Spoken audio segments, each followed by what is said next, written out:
Hey guys, welcome back to this episode. This is another one of our recap episodes. And Russell, I don't know about you, but these are some of the favorites of mine personally, because they have, I don't know, it's kind of like you go to all these restaurants and stuff and you have like these sampler appetizers where like you get to sample a bit of everything. And that's what I think as far as when it comes to these episodes. I don't know, maybe I'm hungry, but it's just one of those things that like, it's so cool to be able to like sit down and really cover 6 to 9 episodes in a matter of like 30 or 40 minutes, and just kind of take bits and pieces of each. And that's awesome. And so I love these episodes, but we're going to get started. Hopefully, if you're listening to this podcast, you have listened to a few of these now. If you haven't, this is our third, so you should definitely go back and check out the first 2 for a real quick overview of pretty much our entire podcast.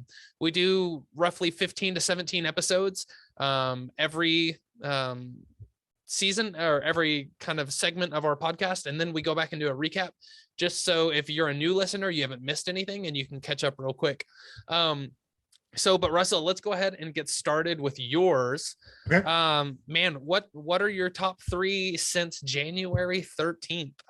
Yeah, so it is kind of hard to believe we're wrapping up a year on this, and we've had tons of great conversations.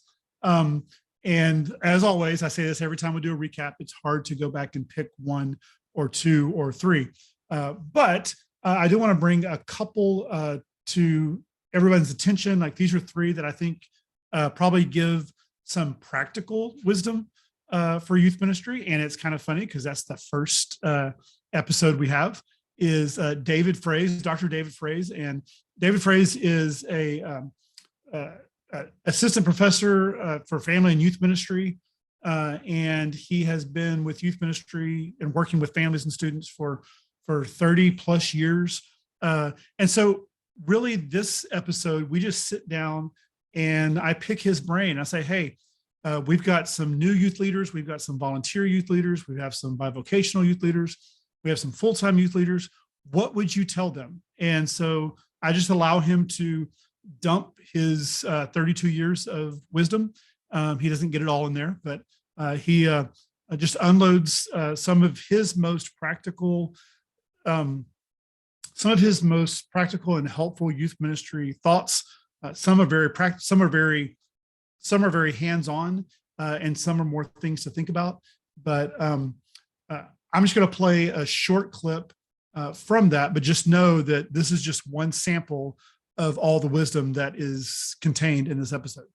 I have people that push back and say, well, they don't understand what's going on in the main assembly. And I'm like, well, they can feel it, because there are moments, and I'm not against, and I believe in intergenerational, not just intergeneration. There's a difference in that. Intergenerational, we look for ways to strategically put old and young in the same spaces and to spiritually let that form together. So worship's a big piece, of course, but people push back and say, well, they don't understand what's going on. So this is kind of rude. Get ready. And I ask an adult, well, who's your favorite baseball team?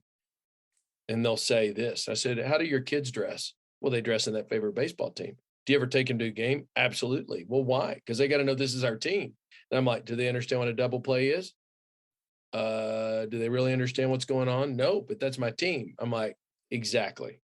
So they don't have to understand everything, but they do pick up the passion when they see dad crying at a song or mom crying at a certain prayer moment. They watch it and all of a sudden they're like, this means something to them. They may not understand a single thing, but it means something to them. And I think finally, Russell, the church and its large movement of programming, that rudder's slightly shifting to say, maybe we are too compartmentalized. And that is a common theme in a lot of the literature and church leadership. And that's exciting to me. So that is, again, that's just a short clip of that. I hope you go back and listen. I encourage you to go back and listen. That is episode, I believe, 38. And so practical wisdom for youth ministry with David Fraser. The second one I want to share with you was one we had with Kate Boyd. And Kate is in seminary right now. She also has a podcast and a website and is an author. And she talks about doing ministry differently. And so here's what we mean by this is, we really talk about doubt. We talk about, where do you fit in if you don't fit in? Like, I mean, our society, politics, church, religion are very kind of polar, right and left. And she says, well, what do you do with the middle? What do you do with that space in between? And how can you find grace? How can you find wisdom? How can you sit and have conversations with people you may not thoroughly agree with, but how do you find common ground? And how do you do ministry in a world that is kind of divided in a lot of those areas? So again, we're just playing short clips. So here's a couple of minutes from that. But remember, go back and listen to this whole episode. But I think in a lot of ways, if we're willing to let doubt be a platform for discovery, we can actually find that on the other side, wherever our doubt leads us, we're going to be stronger in that conviction because we explored it and we did the work around it, than if we just sort of like, well, I'll just have to accept that maybe it's not it, or you sort of just walk away. I mean, all the things that I've had to re-examine over the years, the things that I feel that I've done a lot of work around, I feel much more confident about. And I feel like I have less need to like hit people over the head with those beliefs now than I used to. People don't have to believe everything that I believe or all the exact same convictions, whether that's women or baptism or whatever. Like, cool. I don't need you to do that. I am free of the need of convincing other people, but I am more sure in my convictions now than I have ever been. And it was doubt and wrestling that brought me there. And so it can actually be a tool for building spiritual confidence in people, if we're willing to engage it. And so creating space for people to engage that and ask hard questions and actually learn to wrestle with them is really, I think it can be a really important and integral part of building a faith life. Man, honestly, Kate's was my favorite episode that you did this segment of our podcast. And it has to be the title that caught me off guard the most too, because when you said doing ministry differently, I was like, there's another way to do it. Like, so I loved Kate's episode, man. She's so full of like life and energy. She was really, really a podcast that was easy to listen to. Yeah. Just because it was so easy to be engaged and so easy to keep listening to what y'all were talking about. So great episode. Yeah. So I have one more that I want to throw out there. And that is, TikTok is all the rage. Brent, I don't know that you're on TikTok yet, but I attempted TikTok a little bit, and I like to watch a lot and go down rabbit holes with that. But I ran across Sammy Kelly. This is another one of those we ran across on TikTok. And so she runs a group called Digivangelism, and their whole purpose is to help churches utilize digital to be a voice of hope in their community and in the world. And so we talk about some practical tips, some practical things you're thinking about. And the conversation did kind of lean in toward TikTok, but that's not all they do. They do Instagram and Facebook and YouTube and all those things. But so we kind of dive in a little bit on TikTok and talk about that and talk about the reasons why we should be in these spaces. And then she also shares some thoughts about what the future is holding. We always looking out, what's the next social media? Where's the students and adults and everybody going to be? And so I'll let you listen to the end of the episode for that and for an offer they have for you. But right now, I just want you to hear a little bit of the wisdom that she shares. And as always, after this, make sure and go listen as well. So, as I said before, sometimes some of the most like effective ways I think to reach people are simple things. And so simply having it really does sound so simple, but like having your website functional and clear. And I know that seems so basic, but a lot of listeners, I'll bet if they go on their, church website, or if they have like a youth page, they'll be like, oh, dang, we still have that thing from October up, or or we started this new thing and it's not even on there because we're so involved in, in the ministry and with the people, and that's great, but we have to make sure that we're communicating these things clearly online. And so whenever I whenever I come across folks that like have things updated, and have clear ways of connecting from, oh, I found you on TikTok, to now we can engage in ministry in some way, or I can reach out to you in some way, any kind of like clear pathways. I always celebrate that. One of the biggest things, and like I think this will maybe be a big thing for a while, but as something that could be worked on for churches, I think, is using social media just to announce things. I mean, lots of people guilty of that, and it's hard because you want to tell people about these things that you're spending so much time and energy and love in creating for them, and I get that. But the platforms that are out there, it's not a proper use of them to just use them as a billboard. That's not why they're there. They're there to try to use the features to actually engage people right there. How can we not just tell people about these things that we're doing, but actually do things with them in these digital spaces? Yeah, funny story with TikTok. I was with Sammy's like our fourth guest that we found on TikTok. I actually, you were asking if I was on it. I actually deleted TikTok on my phone because I found that like I was spending multiple hours a day just absolutely going through videos. But Sammy with Digivangelism was awesome. Great opportunity just to kind of talk about something we really hadn't spent much time talking about. And that's engaging students online. I mean, I believe we're definitely in the world where that has to be in our arsenal of how we approach and minister to students. And so great conversation. Loved it a lot. Russell, that is all of yours. And so those were all 3 fantastic episodes. I'm going to go ahead and dive into mine.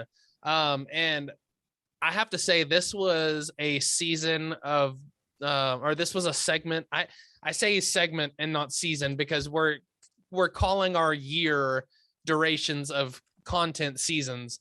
And so this segment of our first season was a segment of bucket list for me. I got to interview so many people that I look up to in ministry. And so it was a really, really awesome opportunity for me. And it's definitely going to kind of show itself in my choices. So yeah, I got to interview Justin Knowles, and Justin is someone that's been in youth ministry for a long time. He's done a lot of stuff with Download Youth Ministry. And he has done multiple different conferences and things like that. He is the pastor of youth and children at Sandals Church in California, which is a multi-site church. And he oversees all of the different youth ministries for all their different campuses. But Justin is a tremendous guy. He's, like I said, he's been in youth ministry for a while. He is packed full of wisdom. And we sat down and talked about what it takes to explain winning to your leaders. And so what does it look like for your leaders to go into a small group and have a win that they can not only see, but also celebrate, and we can celebrate with them. And so Justin talks about what his church does and what they've found to work. And I thought it was a great episode, and I can't wait for y'all to listen to it. But here's a small piece of what he does with his church. Yeah. Okay. So fun little backstory of how we got to this point with our leaders was, during the pandemic, like everybody, we had to adjust and figure out what the heck are we doing. And during the time, there's like 29 weeks where we didn't meet in person, and we're still trying to make small groups happen virtually or outside, or, in some way that allow leaders and students to get together in some way, shape, or form. And what we noticed is across all of our different places is there were some leaders that were killing it, and there are some leaders that were struggling. And I had our youth pastors at our campuses give a survey that I wrote, just like a 7-question survey and picking out some of their best leaders where their groups were still growing in a time where most of our groups were not. And I said, okay, what are the things that they're doing? We just wanted to find out what are the things that those groups are doing in this time that is allowing them to grow. And out of that survey came down to probably a total at that time, I think it was like around like 30, 35 leaders total that we like sent it out to. And all of them had like grown their groups or doubled their groups. And we're like, what in the heck is happening? And all of them came down to 4 things. And so basically what we did is, okay, well, if all of our best leaders are doing these 4 things, we want all of our leaders to do these 4 things. And now we've kind of defined what the win was, and little adjustments, little wordplay to kind of figure it and to make sure that it fits into like a very memorable structure. But that's like how we got it. And so we just took our best leaders, gave them a survey. This is what you do. And then took all that information, and then we came down with these 4 things because every leader did these things. And so in a quick, you want me to give like the quick one? The quick versions of them, and we could dive into however deep you want to. Yeah, sure. Okay. We call them the 4 F's. And so I wanted to call it how many F's have you given? Because that would be really funny. And I think, hey, you've given 0 F's this week. I need you to give 4. But we thought internally probably not the best. So we landed with the 4 F's, and the 4 F's for us are faith conversation, follow-up, family connection, and what we call fellowship plus. And so the idea is that, so faith conversation is the realization, and all of them come with a question. And the goal for a leader, to make it super simple, is to say, I want you to answer yes to these 4 questions. And if you can answer yes to these 4 questions, that means you're winning as a leader this week. So it's super simple. And again, with accountability wise, anytime that you sit with the leader, you could ask them these questions and see if they're answered yes. And then you could determine, oh, wow, you're not doing what we need you to do. Man, I've followed Justin and listened to his podcast and talk with him just a little bit. And so anytime that we can celebrate those wins and identify those and have everybody know what the same thing going toward the same win as much as possible, and then that just helps you in your ministry, in your church, even your family, and your all sorts of things. So great things from Justin. But you have 2 more, so let's grab your next episode. Yeah, so going on with the whole like bucket list category, man, I got to interview Brad Griffin. And if you don't know who Brad Griffin is the senior content director for Fuller Youth Institute out of Fuller Theological Seminary, also in California. And so they have done tremendous work with research and statistics on what youth of our current generation are experiencing, and what are the best methods of reaching those students that are out in our culture today. And so we talk about their new book, which is 3 Big Questions That Change Every Teenager. He co-authored that with Kara Powell, and they go over 3 different conversations that basically are timeless. They happen to just about every teenager out there. And we should be able to find power in that because we know the questions that are going to arise in the hearts of the teenager. And all we have to do is listen, and all we have to do is allow them to find those answers. And so here's just a small clip talking about a little bit of the pandemic and what students are facing and how we're going to deal with that for many years to come. But once again, tremendous episode. Make sure you listen to the whole thing.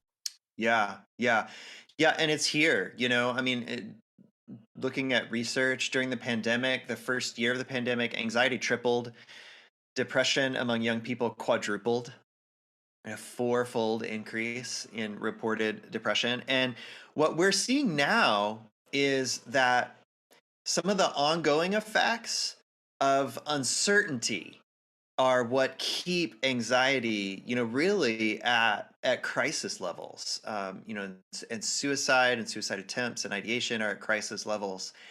And I think you're right, Brent. I think we're going to keep seeing this play out in the coming years.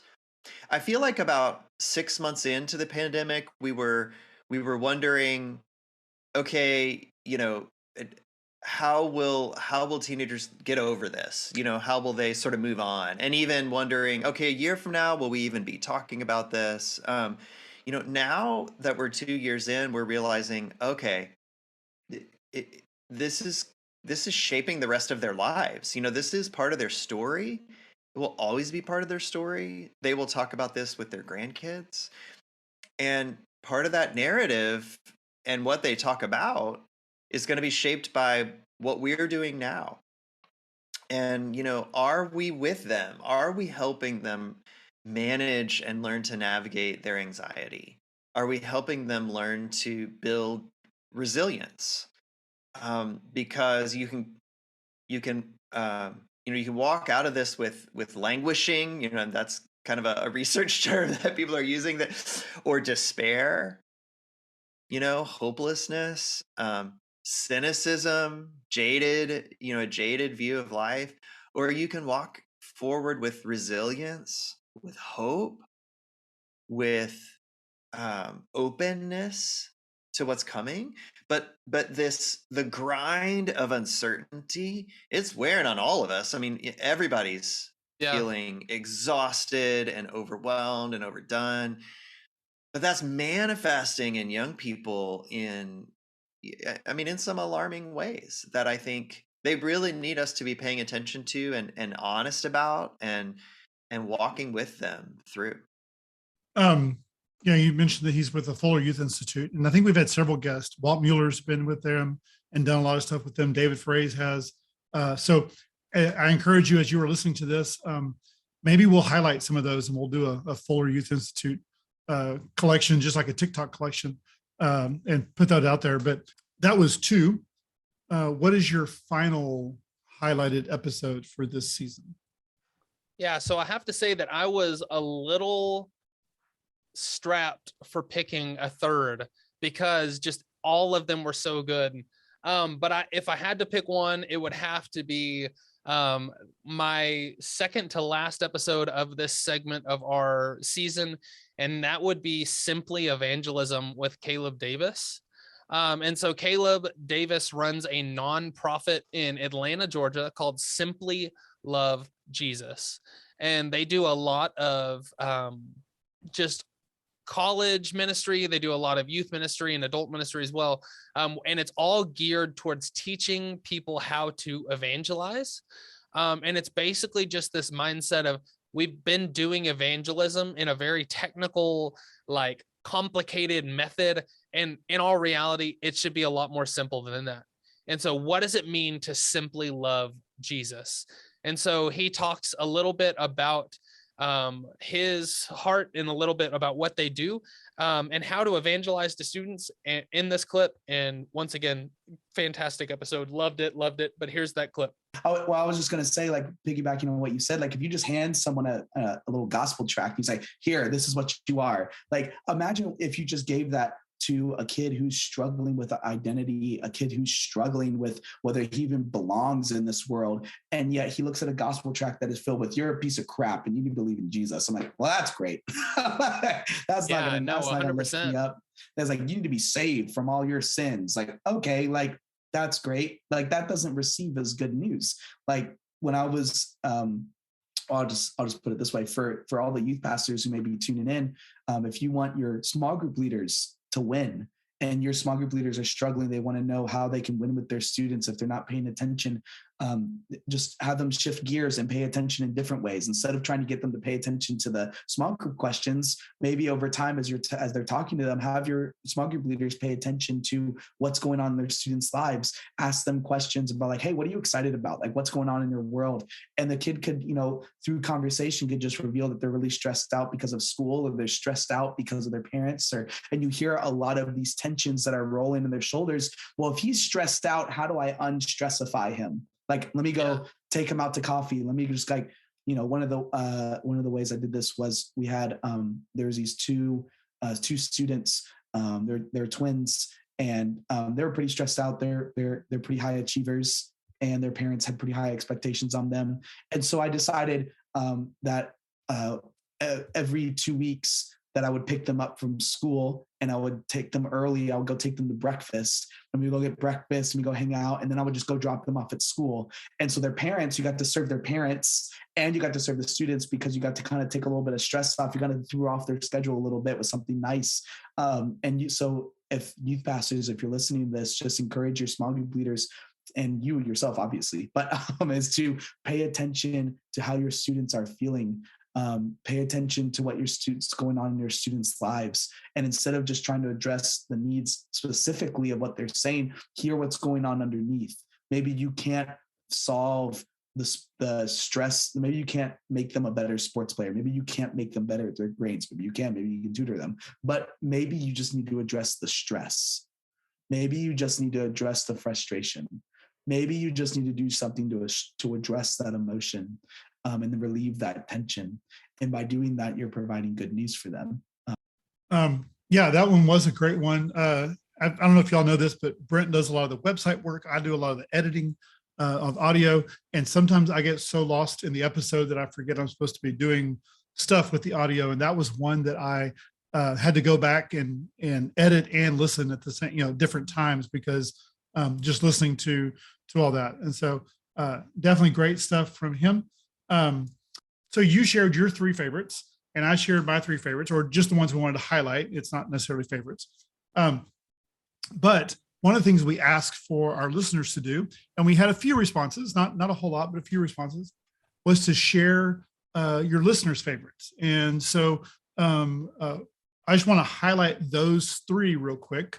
We won't have a clip of these, but they're ones for you to go back and definitely look at. So one was Keith Parker. And Keith Parker talked about is episode 39, Holistic Youth Ministry.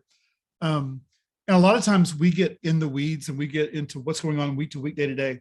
But Keith talks about the benefits of stepping back and looking at your ministry from a 30,000 foot view. What does it look like long term? And so that is definitely one to do. Brent, that was yours. Do you have anything else to share on his? Yeah. So I've known Keith for a little while. He's a friend of mine, but yeah, it's such a challenge. It's an encouragement to us to kind of step back and actually not only look at it from a 30,000 feet view, but look at it from a kind of a dual sense of, am I appreciating where we are now? Or am I so caught in the motions of what we're doing that I'm completely missing the big picture? And then the other half of it is, what does it look like for this 6th grader to be a senior in high school? Where do we want them to be? And so like the 30,000 feet view that he's talking about really just kind of paints the picture of like, we're not just ministering to a 6th grader in 6th grade. We're ministering to that 6th grader until he graduates high school. And it kind of changes our focus and changes the duration of like our concentrated effort on him, because we're moving from oh, hey, I know 6th grade, I can tackle 6th grade, but it's like, oh, well, what happens as this 6th grader and the group of 6th graders with them? What happens as they develop and evolve into graduates of high school, moving on to college? What does that look like? What do we want them to know? It's a tremendous episode. I love Keith to death. Really, really good episode. He was going to be in my top, but like I said, there were too many favorites this segment. So, well, yeah, you're thinking along the same lines as our guests, and because the second episode that they suggested was Justin Knowles winning as the leader, and so you've already talked about that one. Yeah, it's Justin. Enough said. He's a great guy, tremendous leader, fantastic. So definitely check that out. Now the last one that was one of our fan favorites. I'm not sure about it really. It was one of the interviews that I did, but I know it was with this guy named Brent Aiken, and we talked about developing student leaders. And so, but no, Never anyway. heard of him. Yeah, I know. Never heard of him. Congrats, Brent, on making it the top, the fan favorites deals. And I joke with you because mine hadn't released whenever they gave their favorites. So I'm just going to throw that out there and say, yeah, excuses, but I mean, let's be real. No, yeah. I was super stunned when that came out as one of the favorites. Obviously we want people to talk about what they're passionate about. And that's what kind of boils down to all of these episodes. Hopefully, even if you're a future guest on our show and you want to be on an episode, our goal is that you talk about something that you're passionate on, because normally passion spreads to other people. And so when you are passionate about something and you're open to talking about it, it really allows your message to be contagious. And hopefully mine was, like I said, I was a little surprised to see mine on here, but that's awesome. Yeah, and we'll have links to all these in the show notes. But it's just a reminder that, as Brent always says, everybody has a voice. Everybody has something to share. Yeah, and I mean, we want to hear y'all's voices. We want to have as many youth pastors involved in this podcast as possible. So, if you have a topic or if you want to be a guest, like Russell said, join us. We'd love to hear from you. Also, you can go to studentministryconversations.org/join, and it'll take you directly to a booking page where you can book with me or Russell directly. And we can go from there. You can write your 3 topics. We typically ask you to pick 3 topics that you're passionate on. And then it gives us an opportunity to say, okay, well, that topic is good, but our past 3 episodes were about that same topic. We like trying to spread them out a little bit between, so the content's not all on the same topic. But it gives us an opportunity to have multiple different options. And hopefully you're passionate on more than one topic, because I think that's a great thing for all of us to be. So, Russell, anything else? Yeah, I was going to ask what new we kind of shared a little bit about our second season, but we are in our second year, however you want to label it, season, year, whatever. And so one of the things that I'm adding, I think Brent and I each picked something to add to the podcast. One of the things that I'm going to add is a newsletter that you can subscribe to. I'm not going to mail you 5 things a week or anything like that. I know I'm subscribed to a couple of podcast newsletters, and it's awesome, but it's like an email every day. So not an email every day, but at least once a week that has a reminder of the podcast that we uploaded recently. It'll probably be a Monday kind of email. Reminder of the podcast we uploaded, maybe something coming up, maybe a link to an article on the website. So I will put that link. You'll start seeing that becoming available for you to sign up when you go to the website, and we'll start including it in our show notes in a couple of weeks. So be looking for that. Brent, what else do we have? One other thing that's coming up that people can look forward to. Yeah, we actually kind of started it last week, but it was one of the big pushes that I wanted. We've been on YouTube for a while, but our YouTube has consisted of a still image with the audio that we put on Anchor, just kind of playing with the still image. And I was like, I really, really want to get to the point to where they can actually see our faces, like see the actual conversations. And so that's something that we've done. We started recording. So now on our website, you can watch all of our live footage of our videos with our guests. So last week and this week are our first 2. And unfortunately, they're both just me and Russell. But as we move on, we do have guests that are saying, yeah, you can totally use my video. That's awesome. Don't mind at all. And we are working towards that goal of providing video content so y'all can, if you're more of a visual listener, you can watch the conversation instead of listen to the conversation. And I think that's going to be a big deal. And then the other one, and I'm going to kind of throw this one to Russell as well. The other thing that we're doing is we're going to start doing transcripts. And that is a big one, especially once again, if you're a visual and not auditory learner, or if you're just like, hey, wait, hold on, that was really, really good. I want to go back and hear that, or like, I want to go back and read that or copy it down or something like that. We're going to start doing transcripts in our show notes. So you can actually have a full transcript of our audio to where you can read along as we are having the episode go through. And I know a lot of podcasts that do transcripts, and man, especially the ones that do have it, I live by them a lot, especially if they're content heavy episodes, because it's easy to really, really kind of get lost in what they're saying, like you said, with editing the videos or editing the audio. Sometimes it's really easy to get lost in the conversation and be like, wait, what did they say again? So being able to go back and not have to find the stop and start 75 times to try and type it all out or anything like that. So we're excited about transcripts too. And then finally, we're excited about our upcoming guests. Man, this season's going to be amazing. Next week, we are kicking off with our guests. And then it'll go back to where me and Russell alternate. We had 2 weeks to where it was kind of, like I said, just us, to kind of end season 1, begin season 2. And so next week we take off again. And we're super excited about the upcoming guests that we have. But other than that, Russell, I mean, fantastic episodes. What a great way to end season 1. And we've kicked off season 2, and it started strong. We were talking earlier today about how this week has been our highest listener average that we've ever had on the podcast, which is awesome. Thank you guys so much for listening. And it doesn't seem like it's just one episode that's skyrocketing. Y'all are listening to everything, which is exciting, and it's encouraging for us. Definitely makes us drive to keep on going and keep on providing content for you guys. So Russell, anything else? I don't think you mentioned it. You said we have a lot of great episodes coming up. What is our next episode? Yeah, so I do have the next episode, and I kind of teased it on social media a couple weeks back. We were talking about youth ministry veterans.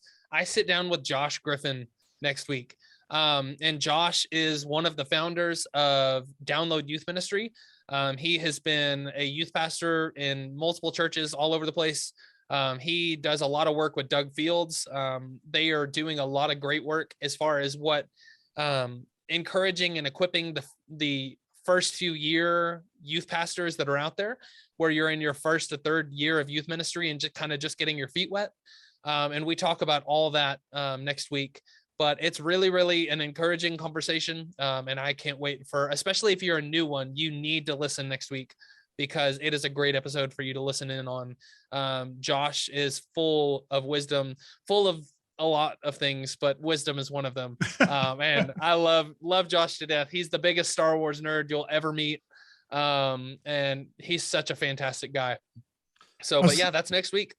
Yeah, I was hoping we could line that up and have Josh on May the 4th, and that would be. I know that would have been perfect. great. But so, all right. Well, I've got some episodes coming up too, but I don't have them recorded yet. So I will. You'll find out probably what is coming up on my episode at the end of each other's episodes. We'll kind of tease those. Also, check us out on social media at Talk Student Men, Instagram, Twitter, and Facebook. Send us an email, like us on those, and share it with somebody else. And also, what was the last thing? Oh, join the newsletter when that comes out. And just keep on loving students and pouring into them. And we will try to do our best to keep encouraging, equipping, and empowering you as you continue to pour in your students for ministry. Yeah, thank you guys for all you do. It's one of the beautiful things about student ministry is we're not alone, even when we're the only person on staff in our church doing it. And so hopefully you feel the community. Hopefully you feel that other people are going through the same stuff as you are. And man, if we can help out in any way, feel free to reach out to us, and we'd love to talk. So with that being said, Russell, I will see you next week, and hope that we catch y'all as listeners next week as well. See y'all later. Take care.